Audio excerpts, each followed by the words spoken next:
Assalamualaikum warahmatullahi wabarakatuh. Alhamdulillahirabbil alamin. Wassalatu wassalamu ala asyrafil anbiya'i wal mursalin sayyidina Muhammadin wa ala alihi fi kulli lamhatin wa nafasin adada ma wasi'ahumullah. Allahumma inni uqaddimu ilaika baina yaday kulli nafasin wa lamhatin wa tarfatin ya'rifu biha ahlus samawati wa ahlul ard wa kulli syai'in huwa fi 'ilmika ka'in aqad uqaddimu ilaika baina yaday zalika kulli la ilaha illallah Muhammadur Rasulullah fi kulli lamhatin wa nafasin adada ma wasi'ahumullah. La ilaha illallah Muhammadur Rasulullah fi kulli lamhatin wa nafasin adada ma wasi'ahumullah. La ilaha illallah Muhammadur Rasulullah fi kulli lamhatin wa nafasin adada ma wasi'ahumullah. La ilaha illallah wallahu akbar. La ilaha illallah wallahu akbar. La ilaha illallah wallahu akbar. La ilaha illallah wallahu akbar. Allahu akbar nahnul Muhammadina willahil hamd. Allahu akbar nahnul Muhammadina willahil hamd. Allahu akbar nahnul Muhammadina willahil hamd. Okey, kita pergi pada sembahyang khusama sama sembahyang khusama. Kalau ada orang tanya tadi, siapa dia tanya tadi? Tulisan Arab ni macam mana ni? Tulisan Arab ni, tulisan Arab Jawi ni kan. Al-khusama okay. Alif lam kha sad alif mim alif hamzah ada kan? Azah. Khusama. Nah, dalam bahasa Melayu mudah ya tuan. Kita kena sembahyang sunat untuk untuk menghilangkan sakit hati orang ke atas kita. Sakit hati orang ke atas kita kenapa? Kerana hasil daripada perbuatan kita. Hasil daripada perbuatan kita semua. Okey, di sini dalam kitab ni ada menyatakan solat sunat khusama adalah satu solat sunat untuk mereka yang sakit hati, yang pernah kita zalimi. Kita adalah kadang-kadang kita tak perasan kata-kata kita ni menyebabkan orang sakit hati. Kita tak tahu. Kita cakap sama, kita sedang kadang kita bagi kita gurau ni. Tapi ada setengah orang dia sakit hati kat kita.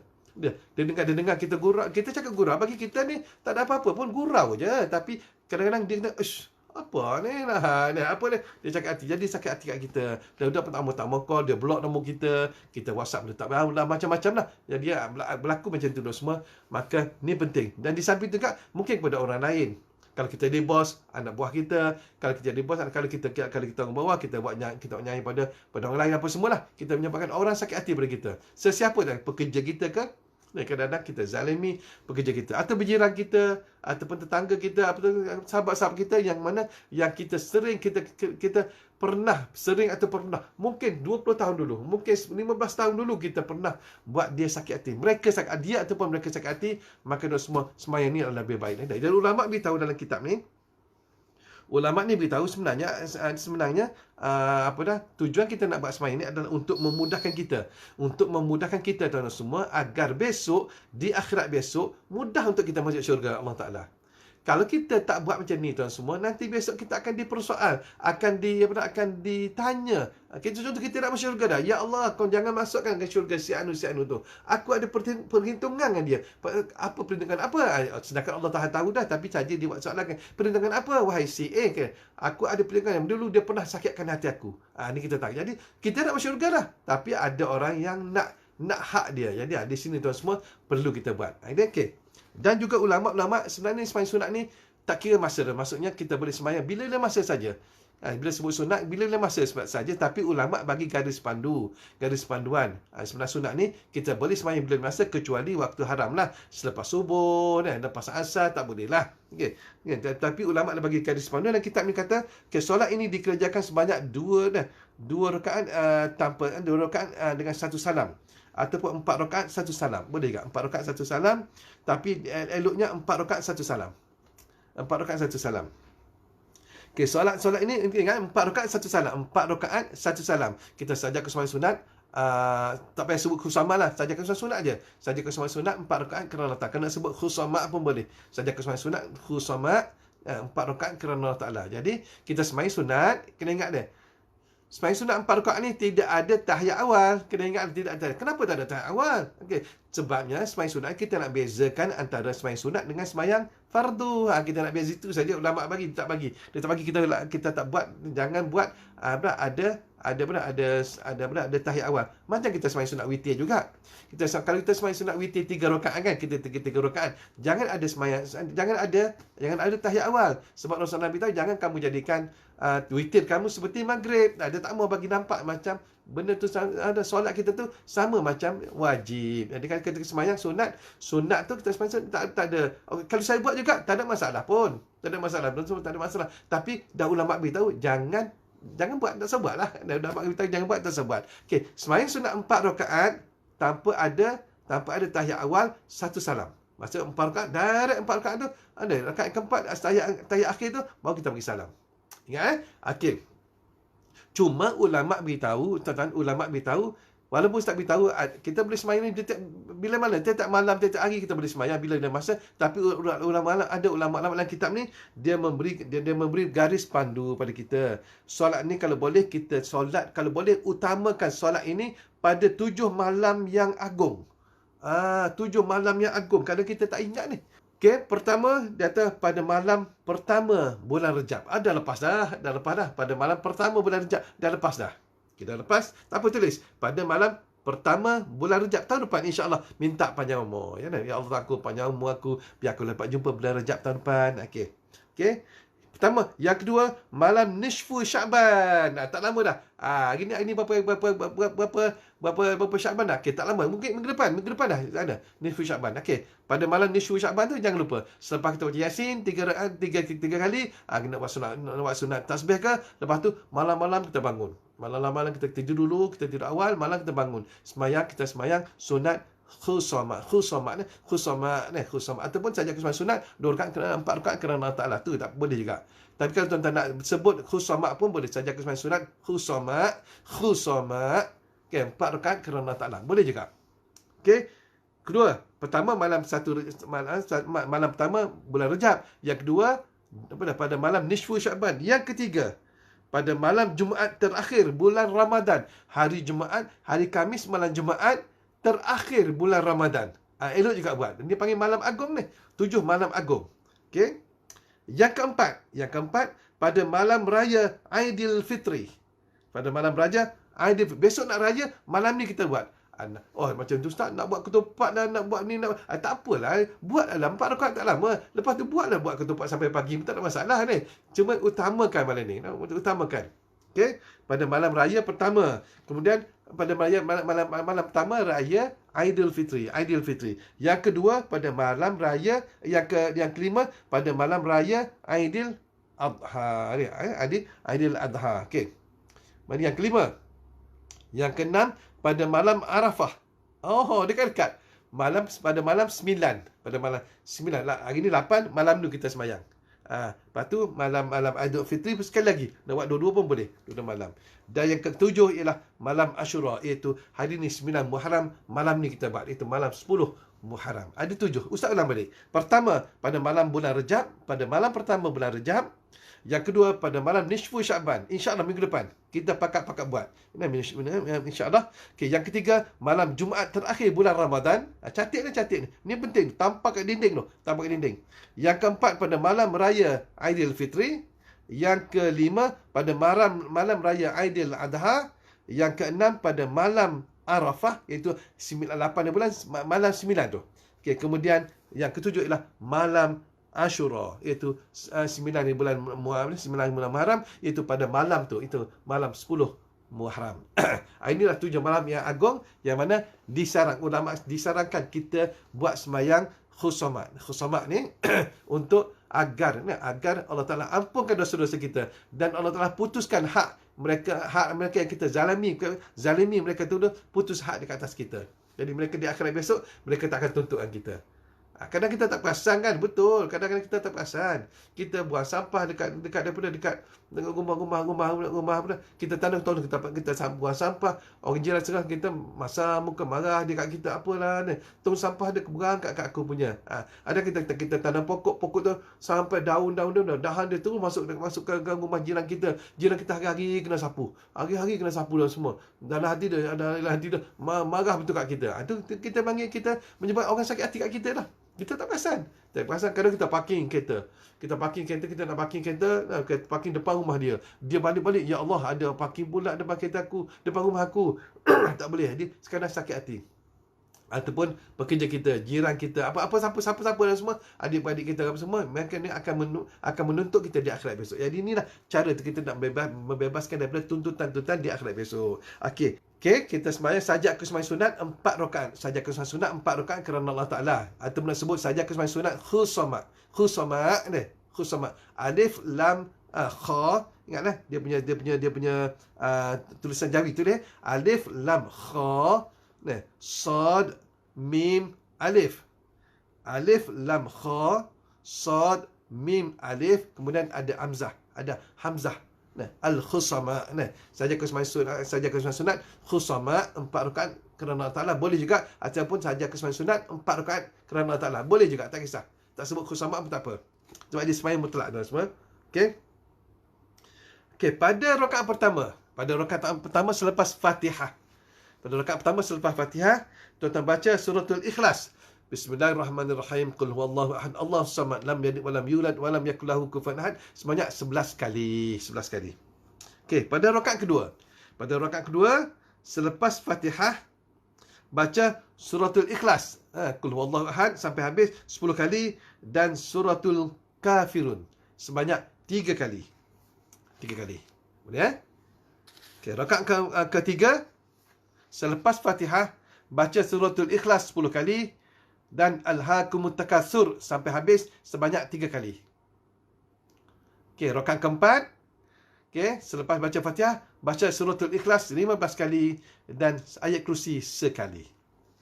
Lepas tu bagi salam. Lepas bagi salam, tuan-tuan terus bacalah astagfirullahalazim, apa-apalah, bacalah astagfirullahalazim, minta ampun kepada Allah Taala. Banyak doa kita, zikir-zikir yang kita minta ampun kepada Allah. Astagfirullahalazim, astagfirullah innahu kana ghaffara, boleh astagfirullah innallaha kana tawwaba, tubna ilallah, kita boleh waraja'na ilallah, kita boleh macam-macam kita boleh baca untuk memohon ampun ke atas, minta Allah Taala ampunkan dosa-dosa kita dan putuskan hak kita ke atas orang tu, hak orang tu ke atas kita. Okey. Kemudian tuan semua, okey, nak ustaz ulang balik ustaz ulang balik. Okey. Saja aku sembahyang sunat al-khusama. Nah, saja aku sembahyang sunat al-khusama boleh, ataupun khusama 4 rakaat kerana Allah Taala. 4 rakaat, ingat 4 rakaat satu salam. Okey, ataupun saja aku sembahyang sunat 4 rakaat kerana Allah Taala, boleh juga, tak sebut khusama pun. Kan, kemudian tuan-tuan semua, rakaat pertama selepas Fatihah, tuan-tuan baca suratul Ikhlas 11 kali. Okey. Rakaat kedua selepas Fatihah, baca suratul Ikhlas 10 kali. Kemudian qul ya ayyuhal kafirun sebanyak 3 kali. Okey. Rakaat ketiga, okey, selepas Fatihah baca qul huwallah 10 kali. Kemudian baca Alhaakumut Takatsur sampai habis 3 kali. Okey.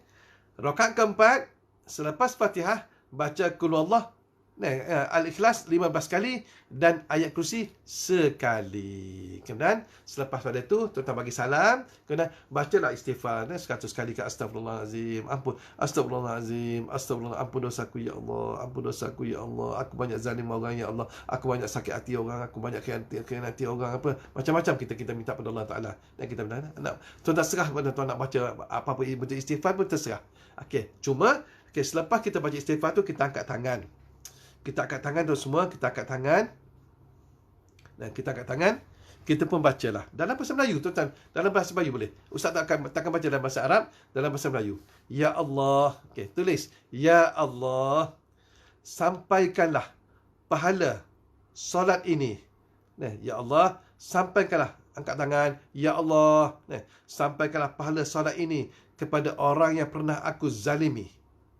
Ya Allah, sampaikan pahala solat ini kepada orang yang pernah aku zalimi, yang bernama nama apa? Kalau seorang tadi semua. Kalau seorang. Okey. Kalau ramai ada doa cara ramai pula lah. Tadi ni Ustaz bilang ni untuk cara seorang. Contoh, hari ni kita buat dia sakit hati. Dia marah, memang marah kat kita dah. Terus kita tuan-tuan boleh semain bila ada masa. Cuma jangan waktu haram sudah. Jangan waktu haram. Jangan lepas subuh, jangan lepas asar tu. Contoh, tuan-tuan buat dia marah. Dia kita nampak soal kita zalimi dia. Menyebabkan dia rasa sakit hati kat kita dia. Alamak, aku dah buat dia sakit hati dah. Ya Allah. Aduh, kita pun terambil semayang. Kita pun pergi semayang. Semayang saja ke semayang sunat 4 rakaat. Ataupun saja ke semayang sunat khuzamat. Khusamat kerana Allah Ta'ala. Saja kesemayaan al-khusamat kerana Allah Ta'ala. Boleh juga 4 rakaat kerana Allah Ta'ala. Ataupun saja kesemayaan sunat 4 rakaat kerana Allah Ta'ala. Kemudian bacalah sebenarnya yang Ustaz bagi tahu tadi. Kemudian selepas bagi salam, baca istighfar, astagfirullahalazim, satu kali ke 10 kali tasbih dan semua. Kemudian doa, ya Allah, angkat tangan, ya Allah, sampaikanlah pahala solat ini kepada orang yang pernah aku zalimi, yang bernama ni kita sebut. InsyaAllah tuan semua, Allah Ta'ala akan sampaikan pahala semai sunat 4 rakaat tadi kepada orang tu. Dan kalau ikut Tuan Guru Haji Muhammad Silah, dia kata apa? Dia kata apa? Kalau kita buat nyanyi pada orang, kita zalimi orang, kita buat orang tu sakit hati, lepas kita doa gini, kita pun baca lagi. Kita baca Fatihah 1 kali, baca Qul Allah 1 kali, Qul A'udzu Falaq 1 kali, dan Qul A'udzu Binnas 1 kali. Empat ni tuan semua, kita hadiahkan, ya Allah, aku keempat ni bacaan ni aku hadiahkan kepada orang yang aku zalimi. Nama dia sekian. Ni kalau seorang tuan semua. Kalau ramai, kita buat nyanyi orang ni, kita buat nyanyi orang ramai. Ini terutama dengan orang atas-atas lah. Orang atas-atas tu. Banyak nyanyi orang ni. Nyanyi orang atas-atas tu. Tuan-tuan faham sendiri lah. Kalau tuan-tuan berada bersama dengan orang atas-atas tu, tuan-tuan kena buat ni lah. Kena buat ni. Biasa orang atas-atas ni. Tuan-tuan faham sendiri lah orang atas-atas ni. Jadi orang atas-atas ni biasa kadang dia nyanyi orang. Dia nyanyi orang apa semua kan. Okay. Dia kena doa macam ni lah. Doa macam ni. Okay. Ya Allah, angkat tangan. Ya Allah, jadikanlah pahala solat yang dikerjakan ini disampaikan kepada semua orang yang bertengkar dan bermusuh pada hari kiamat. Bermusuhan pada hari kiamat. Kita minta, ya Allah, jadikanlah pahala solat yang dikerjakan ini, yang aku kerjakan ini, disampaikan kepada semua orang yang aku bertengkar, yang aku zalimi mereka, boleh, yang aku zalimi, yang aku bermusuhan dengan mereka, yang aku bertengkar mereka, yang aku menyebabkan mereka sakit hati. Boleh tambah sendiri. Tuan-tuan boleh tambah sendiri.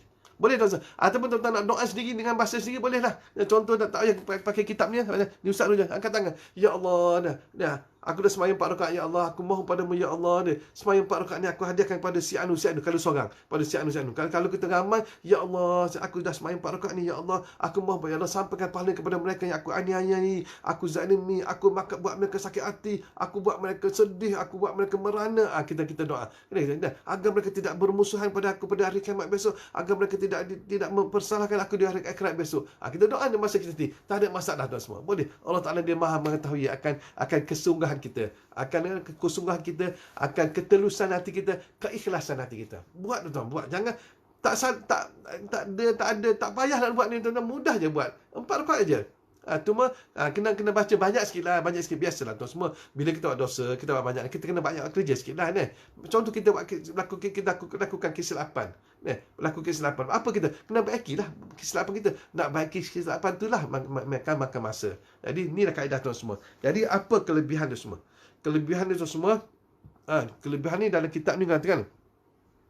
Satu kitab yang dikarya oleh Syekh Abdul Qadir Al-Jailani, dia sebut bahawa sesiapa saja yang mengerjakan sembahyang sunat Al-Khusamat ini, insya-Allah peramalnya akan dimudahkan segala urusannya oleh Allah Ta'ala pada hari kiamat. Maksudnya, Allah akan mencukupkan segala urusan-urusan kita di hari kiamat besok. Allahu Akbar. Masya Allah, tabarakallah, tuan-tuan semua.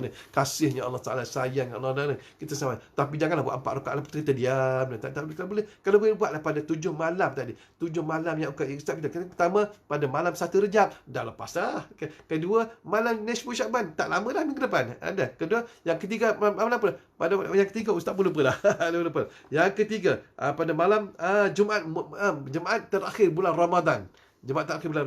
Keempat, pada malam raya Aidilfitri, sambil buat ketupat, sambil kacau dodol, sambil kita buat apa-apa dan semua, kacau rendang pun semua, kita berhenti sekejap, kita pergi sembahyang 4 rakaat. Boleh tak? Yang kelima, pada malam raya Aidilfitri, Aidul Adha. Yang keenam, pada malam 9 Zulhijjah. Dan yang ketujuh, iaitu pada malam Ashura, iaitu malam ke-10 Muharram. Ini merupakan 7 malam agung, yang mana kalau kita buat malam tu, ulama bagi sarankan kalau boleh inilah malam-malam yang patut kita jaga amalan-amalan kita. Jadi tuan-tuan semua, sembahyang al-khusamak ni tuan-tuan boleh buat bila-bila masa. Cuma jangan buat lepas subuh dengan lepas asar, jangan buat waktu-waktu lain.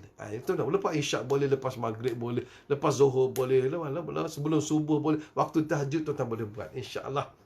Bila kita buat macam ni tuan semua, ya Allah Taala akan permudahkan segala urusan kita. Dan besok tuan semua, senang saja kita nak masuk dalam syurga tuan. Senang je. Kita nak masuk saja, dipersilakan tuan-tuan ni semua ni silakan masuk dalam syurga. Kita pun masuk, tak ada orang nak halangkan. Tapi kalau kita ada kes macam ni, kita dah dipersilakan malaikat tu masuk dalam syurga, dia tengah-tengah nak masuk dan semua, ada suara pula, wahai malaikat, engkau tahan si anu tu, okey, aku ada perhitungan dengan dia. Kenapa pula? Dulu dia pernah gini dengan aku. Jadi tak selesai masalah. Jadi ni dah cara dah ustaz bagi. Sebab tu ustaz panggil ni sembahyang sunat sakit hati. Bukan kita sakit hati kat dia, orang sakit hati kat kita. Boleh Kadang kita tak sedar tuan. Kita aku heran kenapa si dolar tu tak tegur aku ni, kenapa kita duk fikir kenapa ni si dolar tu tak tegur aku, tak WhatsApp aku dalam grup pun dia diam, tak ada. Okey, mungkin dia sakit hati dengan kita, maka kita pun buat. Kita buat, mungkin kita tak ada salah tuan, kita nak buat. Tak ada masalah. Kalau kita buat pun pahala akan dapatkan daripada kita, insya-Allah. Itu saja tuan semua.